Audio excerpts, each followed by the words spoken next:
తిరుమల పరిధిలోని డ్యాంలు జలవనరుల శాఖ పరిధిలోకి తీసుకెళ్లే ప్రయత్నం చేస్తుంది ప్రభుత్వం.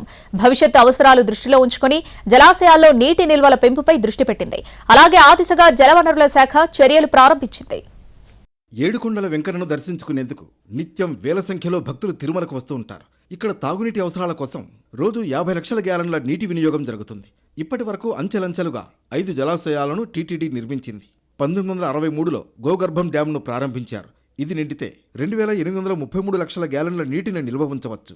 తర్వాత 1983లో పాప వినాశనం జలాశయాన్ని ప్రారంభించారు. తర్వాత ఆకాశగంగా, కుమారధార, పసుపుధారలు అందుబాటులోకి వచ్చాయి. ఇలా 5 డ్యాంల నుంచి 13,823 లక్షల గ్యాలన్ల నీటిని నిల్వ ఉంచవచ్చు. మరోవైపు శ్రీవారి భక్తుల సంఖ్య రోజురోజుకు పెరగడంతో టీటీడీ కళ్యాణి డ్యాం నుంచి కూడా తిరుమలకు నీటిని తరలించేలా పైప్లైన్ల నిర్మాణం చేపట్టింది. కళ్యాణి డ్యాం ద్వారా 30 లక్షల గ్యాలన్ల నీటిని వినియోగిస్తున్నారు. మరోవైపు కండలేరు నుంచి కూడా తిరుపతికి 40 కోట్ల వ్యయంతో పైప్లైన్ నిర్మాణం చేపట్టింది టీటీడీ.